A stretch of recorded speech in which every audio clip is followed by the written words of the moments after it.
Hey, what's going on, guys? Your boy Chaim Samuels here.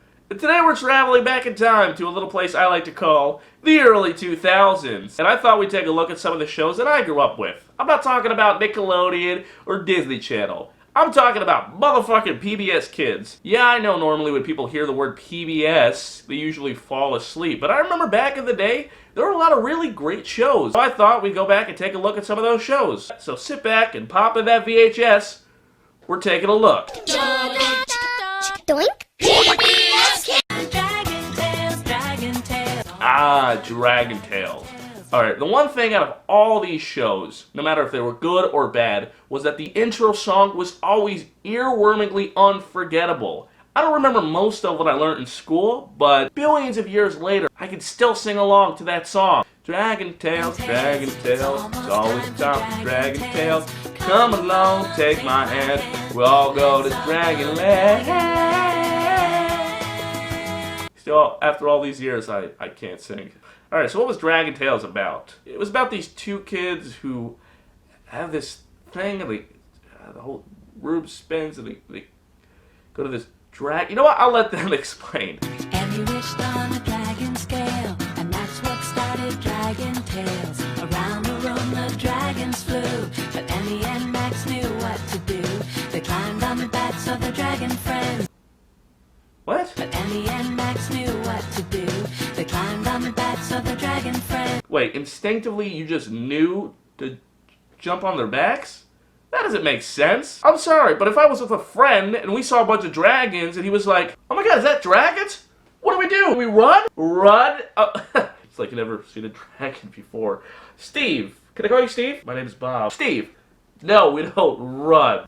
Everybody knows when you see a dragon, you jump on its back. Trust me. No, that's gonna be a no on the ass. Steve, trust me. Yeah, but trust me. Okay, you seem to know what you're doing. Okay. Hey, guys! Oh, okay. Okay, no, yep, saw that coming. Yep. And even if they knew that they weren't gonna eat them, I mean, that seems kind of rude, no? You don't just jump on someone's back because they're not gonna eat you. I'm just saying, I don't know. Ask them. It's common courtesy. In this dragon world, there's a couple colorful characters we're introduced to. They just called him a pussy? They just called him a pussy.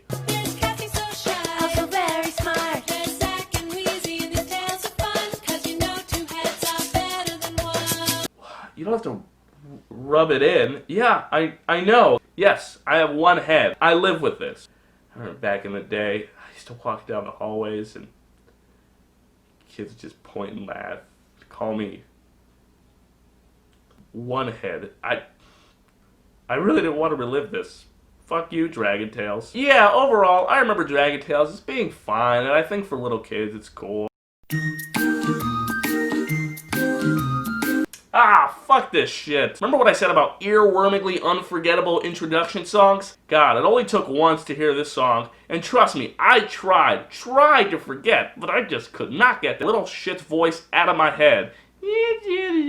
Caillou was the worst, because you'd be in the middle of like a really good show, and after it ended, you'd be pumped up, ready for the next show, and this little shit would come on. Plus, when you watch the introductions, I mean, it promised a lot. And then when you get to the actual show, it was nothing like it.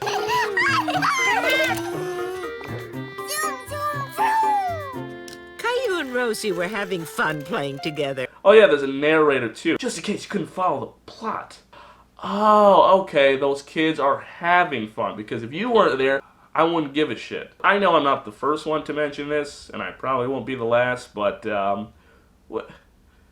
what's going on with that kid? What is it? Is it cancer? I don't know.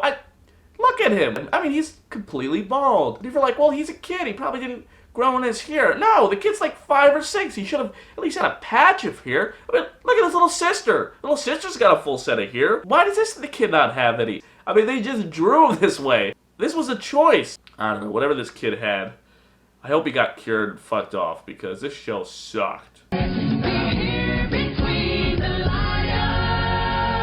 Yeah, I remember this show. What was it about again?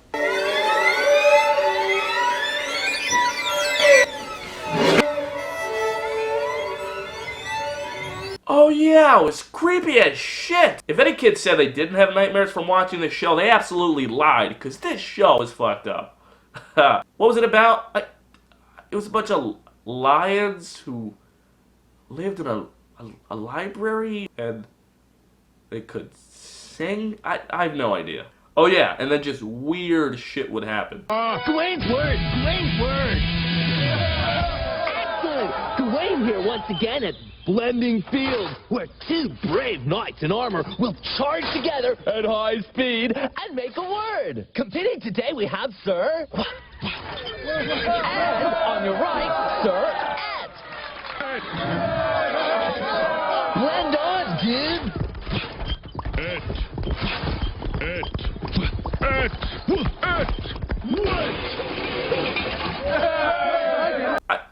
I'm sorry, did I dunk my head in a vat of LSD? What the hell am I watching? And it would just get weirder. Thank you! May I have a bit of the excitement drum roll, please? Thank you! Next! Rest! Resting! Restaurant! Next! Rest! Resting restaurant! Thank you! Oh boy, my smarty pants sure are going to smart in the morning. Oh boy. Oh. God almighty. I don't have any words for this. There was this one segment I really liked. It was called Cliffhangers. It was always about this guy who was holding onto a cliff and he had to spell to survive. But even after I'm saying this, that's insane. Suddenly below him, Cliff sees two movers carrying a large Ed. An Ed? What is an Ed? Deftly, Cliff delves into his backpack and extracts his trusty survival manual. Using his expert decoding skills, Cliff begins to read. Earache, easel, here it is, Ed. When you see an Ed, find the letter B, then drop it. Ed, bed. I get it. It's a bed. As intrepid Cliffhanger made his escape at last, this is as easy as falling out of bed. Uh-oh. And that's why he's called Cliffhanger. This guy was put in harm's way just so he can learn to spell? Then at the beginning, always these guys in helicopters that come by, just not sing at him and leave. Dicks. I wonder what the meaning was like for this. You know how people usually like to teach kids in a loving and caring manner? Yeah. Well, I thought we'd take all that away and just scare the shit out of them. You know these shows, they try to give over an idea in a comforting and loving way, teaching the alphabet. Why don't we just point a finger at them for 20 minutes until they're scared into knowing the alphabet? I don't fucking know. I mean, overall, I guess the show was okay, I guess, but God almighty, did you have to teach us all this shit in such a creepy way? Whew. Every day when you're walking down the street, everybody that you meet. Hell motherfucking yeah, Arthur. If there was a kid that didn't like Arthur out there, that he had brain damage, because this show kicked ass. I swear to God, there wasn't a kid I remember out there that didn't love this show. I mean, it just had such great characters. You got Arthur.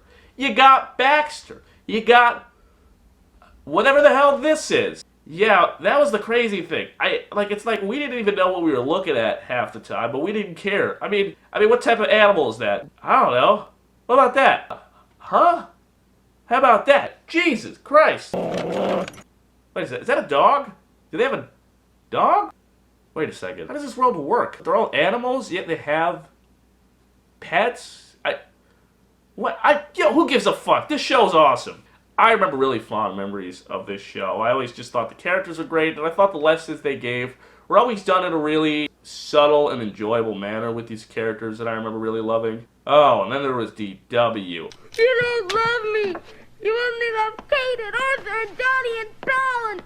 Oh, fuck DW. I didn't have any sisters growing up, but if this was any indication of what sisters are like, thank the Lord, because DW sucked.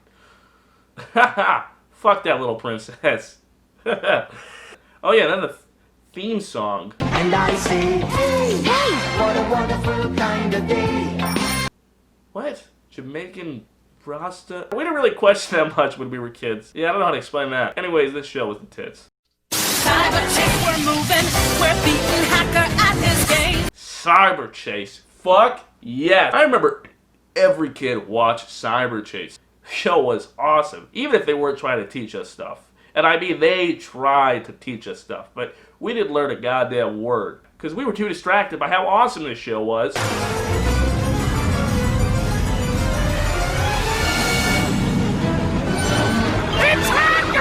I mean, just look at this. Yeah, I remember it was about a bunch of kids. Yeah, this is a weird one to explain. I remember it was about a bunch of kids who would get sucked into this cyberspace parallel universe, and they'd have to fight the evils from this guy named Hacker, played by, holy shit, Christopher Lloyd. Hell yeah, Doc himself. I may have lost my marbles, but I'll get those blasted rats. That already makes it a 10 in my book. I just had some really great memories from watching this show. And then after the show, they'd have this 2-minute segment called Cyberchase for Real. Stay right where you are. It's Cyberchase for real. And it was with this guy or girl, and they would try to teach us something. And I never liked the girl, because I always felt like she had her shit together. It was pretty obvious she was trying to teach us something. But the guy, though, it always seemed like he just filmed videos in his basement. Now that I'm thinking about it, it hits a lot closer to home. My younger brother, Pete, asked me to do him a favor. He needs me to take over his paper route. I sure hope this doesn't take too long. This list is whack. Pete conveniently forgot to tell me that the last delivery's at the top of this hill. That guy is way too old for a paper route. Do kids even have paper routes anymore? Alright guys, thanks so much for watching. Those were just some of my thoughts. If you like this video and you want me to do more segments where I take a look at some type of shows back when I was a kid, let me know down below in the description. And enjoy the rest of your day, you guys, because you deserved it.